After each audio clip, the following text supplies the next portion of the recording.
What's going on, guys? Tendai here. Shot clock scribbles.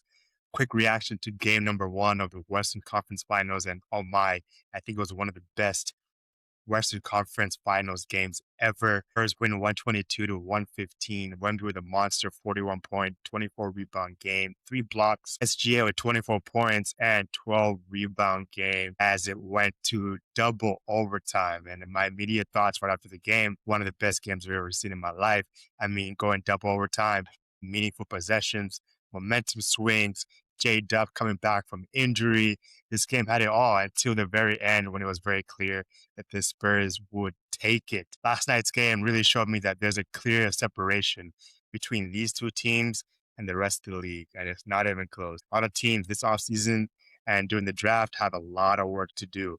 Let's move on now to the biggest storyline of this game, and really it shouldn't surprise any of you guys at all. Victor Wembanyama delivering on the big stage.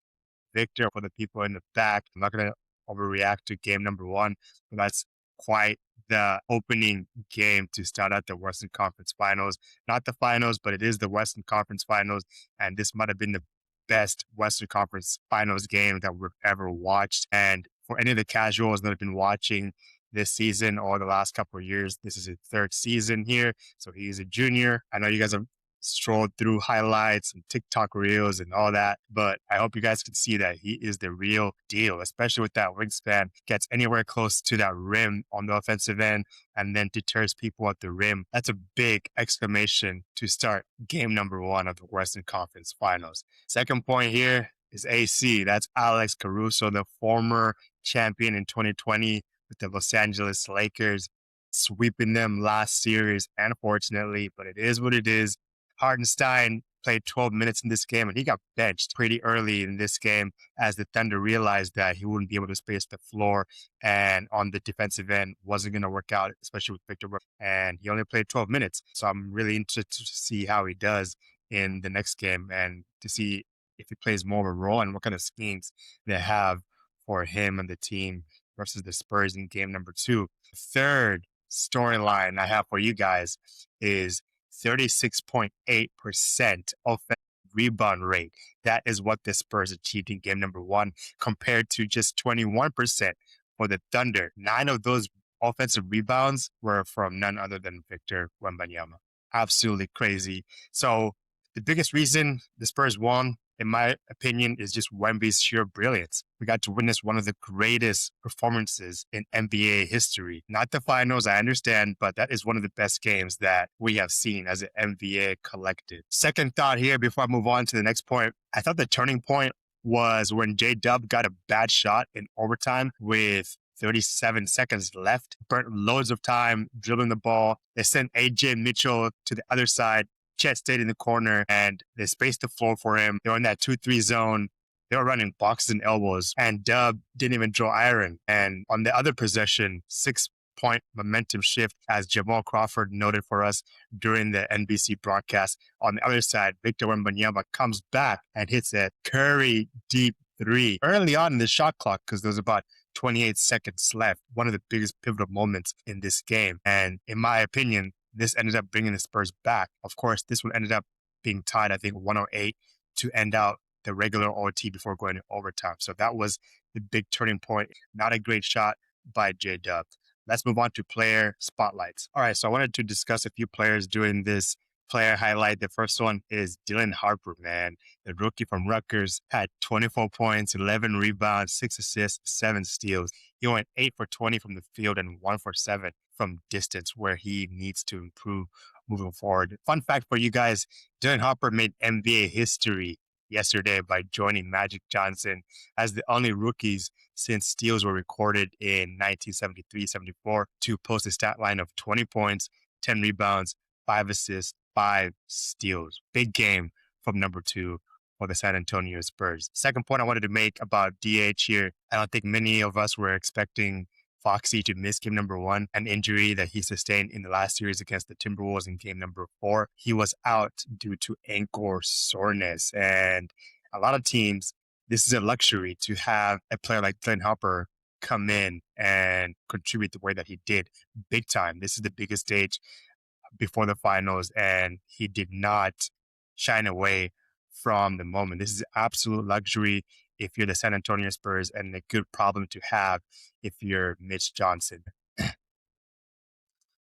The answer is you should still keep Dylan Harper, and you should still keep De'Aaron Fox, Keldon Johnson, Stephon Castle. The mixture of guards that you have on this team, especially how defensive minded they are, I wouldn't change too many things with this specific team. And as James Harden would say, what chatter? You guys need to stop with all this chatter about D Fox leaving town already after 1.5 seasons here. Third point, just want to make, it still remains to be seen if De'Aaron Fox is going to play game number 2. Mark Spears, our guy in the Bay Area, has recently told us that there is great optimism that he will suit up for game number 2 tomorrow on Wednesday. Second player spotlight that I want to shine on is SGA. He didn't particularly have a great game in this one. Looked to get his teammates involved early, and the Spurs were throwing different actions and coverages to really mess with his flow. I think he tried to force things a little bit too much in game number 1, especially early on in that game, going to the lane with no clear indication of what he wants to do moving forward. And the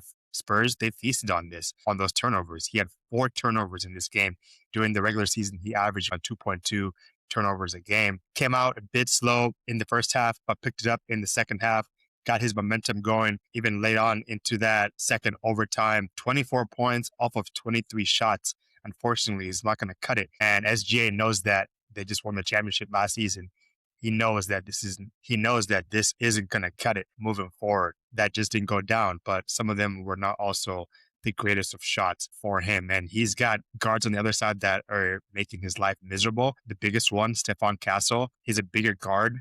He's stronger. He's more athletic than SGA, right? So he's got to be careful because with this other team, with De'Aaron Fox as well and Dylan Harper, they make your life miserable on defensive end. They'll pick your pocket if you're not careful. And that's the thing about this Spurs team. They won their regular season matchups against the Oklahoma City Thunder. And it looked like it was the best team to give the Thunder the most obstacles moving forward. And game number 1 showed just that.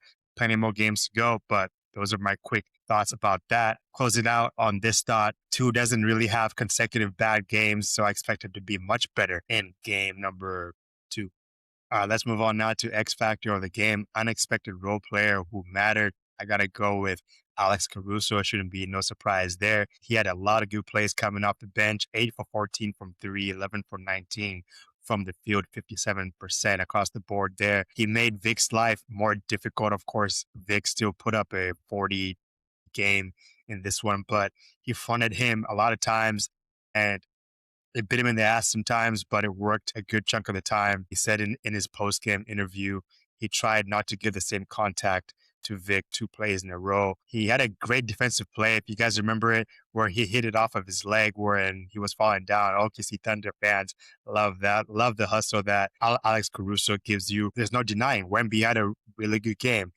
And if the Thunder had won this game, that's all that we would have been talking about. Of course, Victor Wembanyama's performance would have been secondary, but that's the way the cookie crumbles in this league. That great performance is overshadowed by the guy who is about to be face of the league. So closing out on all this, Dylan Harper changed the game because even with Foxy still out, the team did not miss a beat and he was effective on both sides. All right, let's move on now to what concerned me during this game. I got to go with center of the OKC Thunder, Chet Holmgren, not having a great game. The first time All-Star going 2 for 7 from the field, 2 for 4 from 3 for a total of 8 points. It wasn't just that box score that I just told you guys about there, but I just felt like he wasn't being aggressive enough. And his counterpart, Vic, wanted all the smoke, and Chet had no answer for him. He seems a little bit too timid during this first game. I understand that you haven't played a meaningful game apart from practice.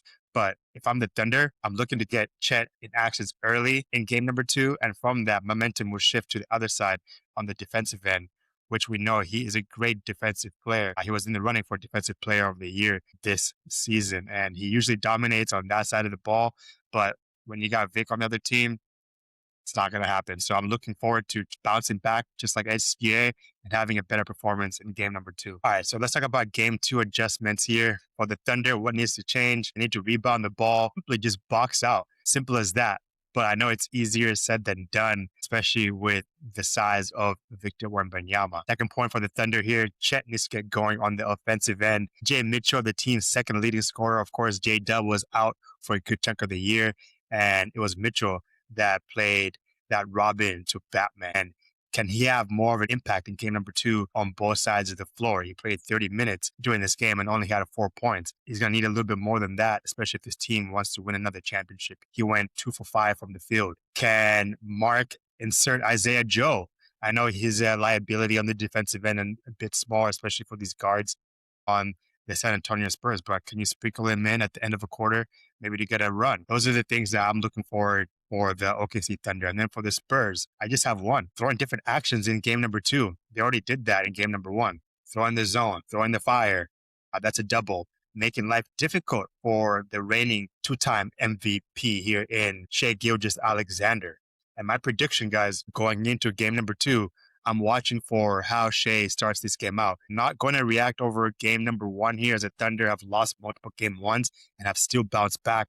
We saw that a few times last year. All right, my quick bold prediction, this series is going to go 6 or 7 games for a chance at that Larry O'Brien trophy. That's no disrespect to either the Cavs or the Knicks, who are red hot recently. Game number 1 tonight at the Garden. Wrapping all this up, my biggest takeaway doing game number 1 here, Vic was great in this game, but can he do it again? What's everybody's reaction? Was this a one-game wonder for Vic and the Spurs, or will he and his team keep rolling? Let me know in the comment section below, and make sure you guys hit that subscribe button, tell a friend, follow me on social media at Shot Clock Scribbles on Instagram and TikTok for more content. All right, guys, have a good day. Cheers.